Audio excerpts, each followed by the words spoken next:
Okay, Darren here. I just got done shooting this massively long video on tire dressing. The whys, the whats, the hows. I talk about misrepresentation of the industry. I bag on the car care products companies, Meguiar's, Armor All, Black, I don't remember what it's called. I've got a little, whoops, and yes, this is my home office. Oh, Black Magic. Okay. Anyhow, so I never know what your goal is with these videos. I just try to lay out all the pieces as much as I can. I can only imagine when you see a new video populate on my channel and you go, oh my gosh, a 35-minute video? You gotta be kidding me, Darren. Well, I'm getting better at cutting to the chase, but I did this video because, once again, someone wrote in, hey Darren, can you address the tire dressing issues? And I know it's something that's been on the back burner for me, and I've, trying to play catch up this afternoon because I only had morning appointments. Anyhow, so there's a lot that I cover in this video about tire dressings, why pick a water-based dressing over a solvent or silicone-based dressing, proper cleaning of the tire before you dress, why you choose the dressing you do, the hype and BS of the industry. So I cover a lot of topics. I'm going to inject or edit this part at the front, even though I'm actually taping it at the end. And in case you're wondering about this silly little contraption on my arm, this is what's called a war wound. It's called overuse of the joints, tendinitis, or commonly called tennis elbow. I had 2 cortisone shots. You've seen my hands in the videos. They're tore up, okay? At a level I'm tore up from the floor up. So that's what this is about. Looks silly, I get it, whatever. This thing here, that's just man jewelry. Yes, feel free to mock me. My family all does, so whatever. Anyhow, so fast forward to whatever spot you want. I do cover a lot. There's a lot of information. It's more information than I guarantee probably 80% of the detailers out there even know that have not been in the industry, longer than a few years. Certainly more than most of your car buddies know, certainly more than the average consumer knows. So if you really want to become informed, watch the whole thing. Obviously you're going to fast forward to the boring parts, whatever the boring parts are to you. Anyhow, I apologize in advance, but that's just what this subject required. Okay, Darren here, bestautodetailingtips.com. Subject lesson of the day is tire dressing, or dressing in general. How to do it, the whys, the hows. Anyhow, it's a very convoluted, complex subject because this is an area where the industry has you being led by your nose through marketing and advertising. And this is where society has been trained that more is always better. And in the context of dressing, what I mean by more is you've got more shine, shinier producing products, or longevity or durability. So everything has its trade-offs. Now, as a rule, I'm not a big fan of overly shiny anything, but I do like a decent, healthy shine to my tires. Okay, so we've been trained to think that we need, in order to protect our tires and nourish them and keep them from sun damage and deteriorating, we need to apply some form of dressing / conditioner to them. That's how we've been trained. When it comes to tire dressings, it's a very convoluted thing because there's so many options. Here I have, for example, and this is separate, okay, this is tire cleaning over here because we need to dress the tire, clean the tires before we dress them. So one of the main issues I want to point out is longevity. So you have all these products that are going to push your buttons that have to do with 2 basic elements. One is how shiny is the product going to make your tires, because if we believe more is better, well then shinier tires are always better than less shiny tires. Not for everyone, but for the masses or the ignorant public. It's like, oh yeah, I've got to have shiny tires. Second is durability. Well, of course I want to pick a product that's going to last the longest. That makes sense, right? Therefore, if it lasts longer, like if brand A lasts longer than brand B, because it says so right on the packaging, well, naturally I want it to last longer, because then the conclusion or the logic behind the conclusion would be that I will A, have to buy less product, use it less often. That would save me money. I'm going to have to apply it less often. That will save me time. Okay, so to cut to the chase, we've got durability and shinability. Okay, this is where we've been trained more is always better. So you've got solvent or silicone-based dressings that will provide longer lasting shine and more shine. And then you've got water-based. As a rule, I always prefer water-based dressings. The only exception is when we're doing black trim on the exterior restoration. Black trim restore products, call whatever you want. That's the only exception. And even within that area of detailing in car care, there's debate on silicone-based products like Black Wow or non-silicone-based products like Solution Finish. So there's always trade-offs. That's one of my mantras in life. There's always trade-offs to everything. So with dressings, and look how convoluted it gets. We have all these dressings here. We've got Black Magic, McGuire's, Armor All. Actually, I have 3 different products from Armor All.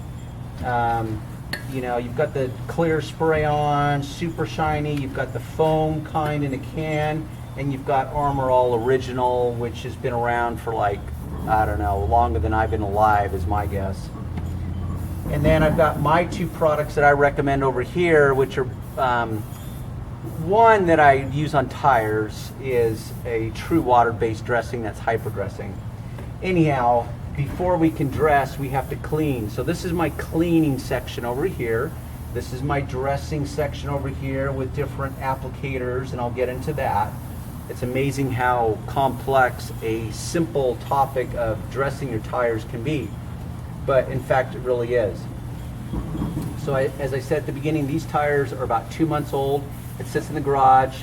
I have applied 1 coating of dressing on it in 2 weeks, and that was the hyper dressing, water-based dressing.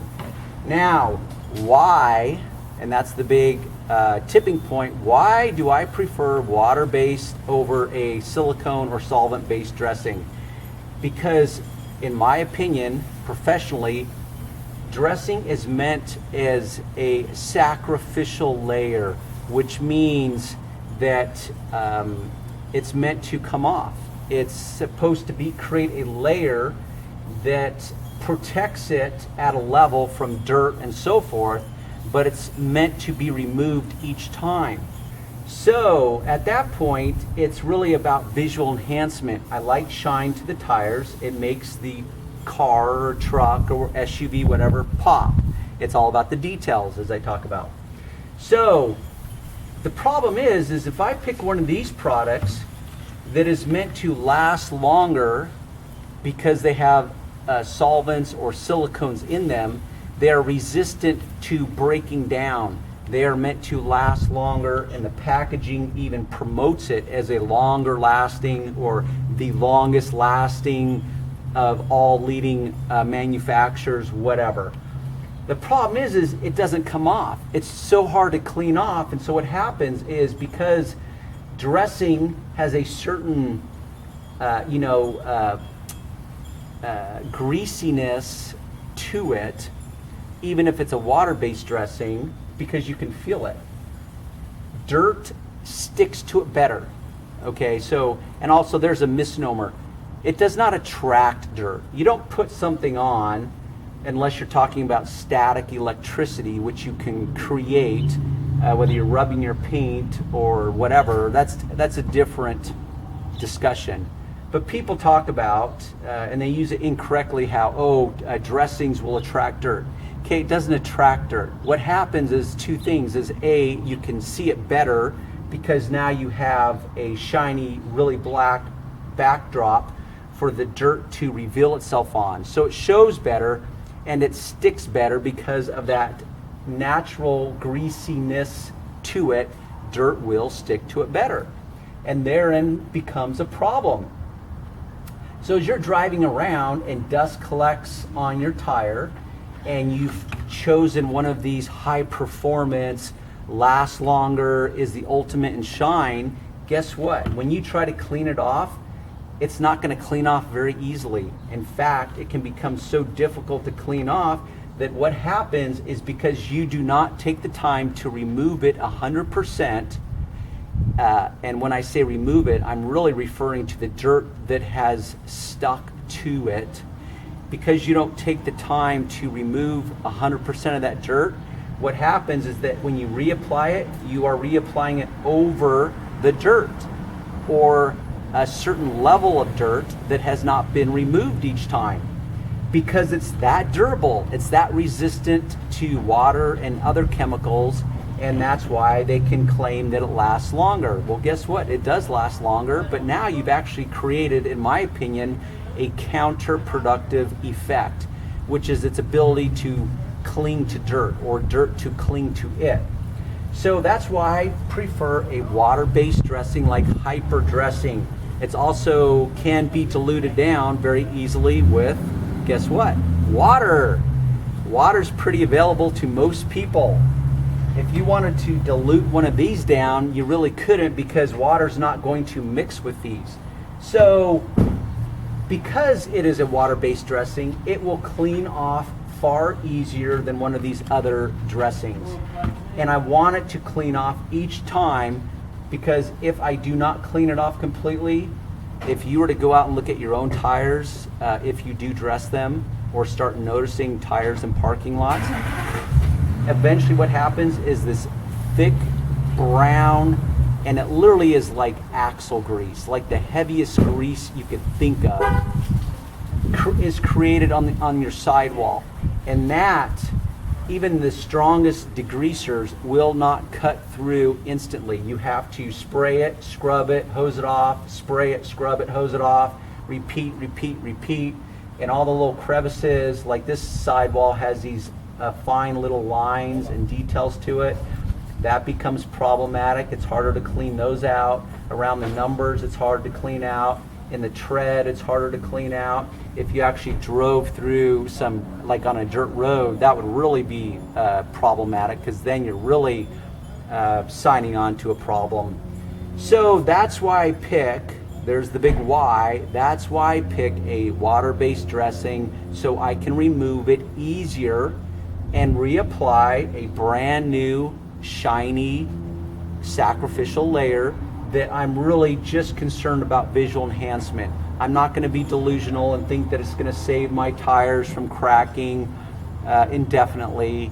I know a lot of these will talk about UV protectants and blah blah blah blah. Well, that's just such a whole can of worms as to whether that's really valid or not. Now let's look to misrepresentation, because all these products talk about, to me, for example, Meguiar's, which I'm a big fan of. It says, for example, this wet look shine, and you control it. It's got a dual action nozzle tip on it for either a narrow spray pattern or a wide spray pattern based on the height of your sidewall. So, okay, that's kind of cool, I suppose. But as a rule, I do not spray dressing on the tires. The only time I do that is on big RV tires with a sidewall that's like a foot tall. And they can get so dried out that if I was to do it in the normal application, which to me is spraying it on a sponge or some applicator and then wiping it on. Why do I do that? There's the big tipping point, not how or what I use, but why. Why do you do that, Darren? Why do you think that? Why is that your conclusion? Well, because there's always wind in the air. And even if there's no wind in the air, if you have a sprayer that shoots a fine mist, it's going to float and it's going to collect on something. And what that means is it's going to float and collect on the paint, your windows, the glass, whatever, and it's going to get places you do not want it. So it's all about control. The only way to control that is to spray it very directly, like a half an inch away, and this is what I tell my employees. Never spray the tire itself. Always spray the applicator. Do it very closely. If you can guard it from the wind, if there's a breeze, do it, because you're always going to get overspray. And tires is one of the last steps to the detailing process. Unlike the wheel wells, where you have to spray the wheel well to make it look black. Now my wheel well is black, but it's also very dirty. It's time to be clean. Okay, but I can do that in a step of the process before my final waxing and the windows. So therefore, if I just put that in the right sequence of things, it's not going to be an issue. But since I dress the tires is like literally one of the very last things I do. Why? Because if I've applied wax, I'm afraid, because often tires will stick out where they can be hit by your pants, your legs, your wax applicator, or your removal of wax cloth. I do not want it to touch a freshly dressed sidewall, which then you can accidentally drag onto the paint. So I leave the dressing for the very end. Therefore, if it's at the very end, I don't want overspray going onto my car. Hence, you spray the applicator pad. Okay, so back to misrepresentation. Meguiar's, which I'm a huge fan of, and I said that all companies are guilty of it at a level. Here we have, it says, let's see, this means less mess with an ease. Okay, it's talking about the adjustable tip. And it says it's a spray and walk away formula. Water resistant polymers. Okay, so therefore it's telling us directly this is resistant to water, which you can insert chemicals in there. Water is nature's most prolific solvent. It breaks things down. Unless you're a living plant or a human or an animal, water is really not good for virtually anything. It will break down your wax. It will break, it's solvent. It's a natural solvent. So this is resistant to breaking down. So it tells us right there on the packaging. You just got to know how to interpret the language. Polymers, that's an overly used, ambiguous term. Polymers can mean so many things. It's kind of like saying plastic, or it's kind of like saying cars. It's like, oh, I drive the best car in the world. It's like, really? There's only about 100,000 different types of cars. Yes, that was hyperbole. So you have not told me anything, but it sounds neat. Polymers, ooh, that sounds special. It sounds neat. So water-resistant polymers combined with patented anti-ozonant, as in ozone, ozonant. I believe that this is a made-up word. Anti-ozonant. I bet if you look that up, which I didn't take the time to do it because I can almost, my BS meter's going off. My spider senses, they're going off because I'm sensing BS. So with patented anti-ozonant technology, keeps your tires looking blacker longer while preventing cracking, browning, and premature aging. Okay, more BS. How can they prove that? And by the way, it says prevents it from browning. Well, guess what? To me, that's a complete contradiction, because the fact that this is water resistant and you're going to have such a difficult time removing it off of your tires each time, the dirt's going to stick to it, and guess what you're going to create? A tire that ends up looking brown, because you get this brown buildup, like I said, that literally is like grease. I've seen tires where I can take my finger and mop up a big brown goo of dressing and dirt, okay? So there's so many things wrong with this labeling. Thank you, Meguiar's, okay? But yet I use so many of Meguiar's products, because it doesn't mean they don't make good products. It just means we're always at the mercy of marketing and advertising. All these products talk about long-lasting extreme shine, outshines all other tire sprays. Really? How do you verify that? And it's not only got all in uppercase to over dramatize it. It's actually got it underscored or underlined. So really, it's like, wow, they must really be telling the truth, because it says so right there. It says all, and it's in all uppercase capital letters, and it's even underlined. So they must really be serious. So thumbs up, Black Magic. Armor All, our most extreme wet black shine, trusted Armor All protection. Oh, that's right. We all trust Armor All. Why? Because it's been around forever. And if longevity is king, then I guess we have to trust Armor All. Never mind all the endless stories about how Armor All will crack your dash, which is another whole can of worms. Anyhow, so I'm now transitioning into the BS and hype of marketing and advertising. It's everywhere. It's such a slippery slope, and unless you understand the nature of the beast and why they use these marketing and advertising tactics to sell you more product, that you find yourself chasing your tail. And I refer to that. So then we've got our tire foam. My leg is falling asleep, so I got to adjust my position. We've got the Armor All Original Protectant, protects and preserves your car's rich look. From the most trusted name in car care. Okay, says who? Oh, I know. Armor All says so. Well, it must be true because Armor All says it and they've been around forever.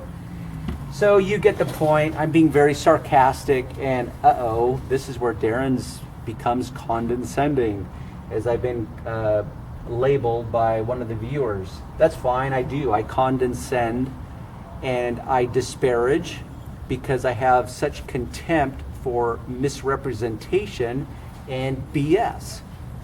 So we've learned a lot. It's a convoluted, complex subject.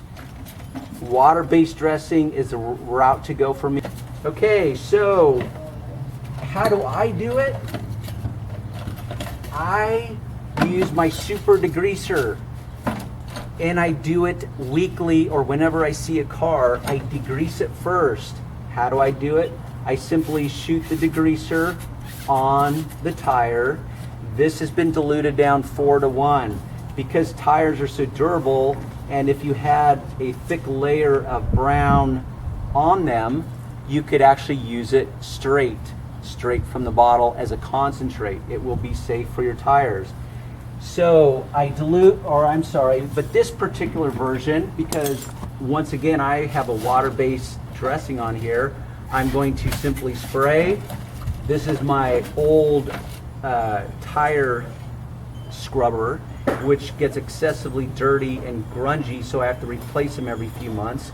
This is my new version that I'm going to test out. It's actually made by Clorox. It really doesn't matter, you don't have to overthink it. So I douse it, I scrub it, and then I spray it. If my water was on, I could spray it, but my water's not on. So pretend a bunch of water just came out and it rinsed this off. But because I forgot to turn the water on, I'm just gonna wipe it.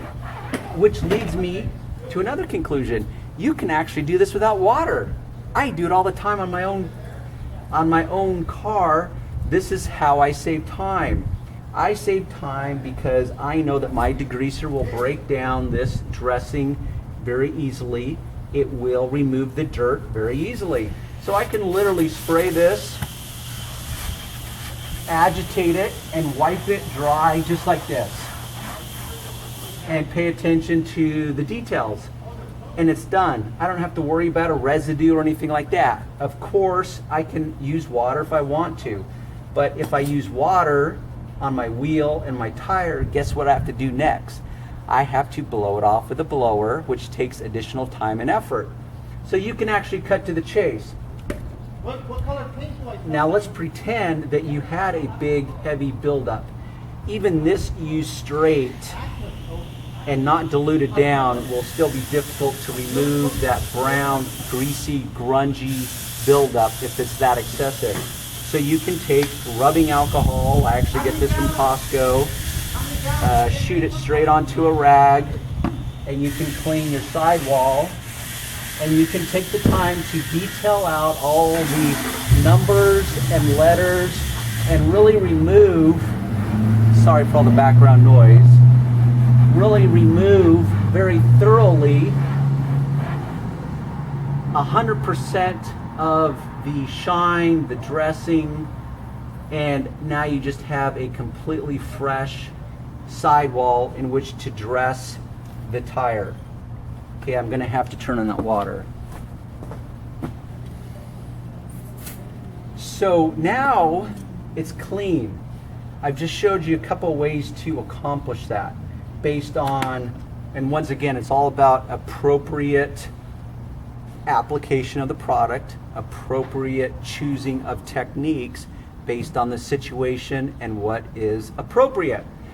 You won't know that unless you have all the information. That is my goal, is to give you as much information so you can be an informed car owner, beginner detailer, and informed consumer and make better decisions. Okay, so we've cleaned it off, whether it's rubbing alcohol, degreaser. This is what I use regularly. I only break out the rubbing alcohol in extreme cases where there's extreme buildup. Now dressing, you've got, okay, this is about the best applicator pad available on the market, even though I don't recommend it. How's that? How's that for a thumbs down recommendation? It can also be used as a wax applicator pad. Okay, I have tried it. I do not prefer it. It works. What I prefer are these, except you can't get these. Even I can't get these. I have to order them through one of my suppliers. It's a turtleback sponge. It actually comes as a half dome. I cut it in half and use it like this, brand new. I have to actually order it through them because I can't go direct to SM Arnold, which makes a lot of cleaning, detailing stuff, products and tools. So this is what I prefer, but like I said, you can't get it. So what you can get is one of these. What I'm now going to experiment with is this sponge that I got at Target. It actually was about this wide, and I cut it in half because this is, you know, what I would call a usable size. So for the very first time, I'm actually going to try this and see if I can duplicate the results of this sponge, because this sponge I can get all day long at Target. This sponge I can't, and I need to find a replacement because I'm running out of these. So I've got my hyper dressing that I spray directly onto the sponge. I like the fact that there's a sharp angle here so I can get into the tight places. A lot of performance tires will have a lip that hangs over the wheel. This does not. This tire is actually wider than the wheel itself. Back to the applicator. This is the first time I'm trying this. Looks like it's going to actually work. And what I like about the sponges is that I can rinse them out each time, which I do, and it keeps them fresh and it keeps them clean. If you go with one of these, like from my website, it does work. But I don't rinse them out. I just wring them out and I allow them to dry over time, and then when I use it, I just apply the dressing directly to it and apply. And it's fine, but I don't have the control as I do with these tight corners and edges. So I was trying to come up with an alternative solution. Honestly, I still prefer the sponge because it has this natural, real tight edge to it. And it's ergonomically friendly to my natural contour of my hand, so I can do this with it. I can get the side, you know, it's just a great product. So a couple tricks. If you like the idea of a water-based dressing, time to switch knees again. If you like the idea of a water-based dressing based on what I've said, As a rule, they will perform better in the direct sunlight. I don't know why, but on hot tires in the direct sunlight, it will create more of a shine. You can do repeat applications to create a very uniform, shinier shine. Also, if you really wanted to, if you just spray this like you do a wheel well directly onto the tire, and you have a very fine mist sprayer, and you just let it sit. Now it will show some white because this is a white liquid, but that will turn into clear and it will just create an ultra shiny look to it, and you still have a water-based dressing. Of course, you're gonna have overspray on the wheels, maybe on the paint, so that's the trade-off for that. To me, this is an acceptable shine. You wanna make sure you mop up any excess dressing so that when you roll down the street, it doesn't splatter everywhere, because that is a problem with virtually every dressing. You can even go over it with a rag and just kind of blot it dry, and you know, find that winning balance between a dress tire or too much dressing. Anyhow, I think I've covered everything, and we'll leave it at that.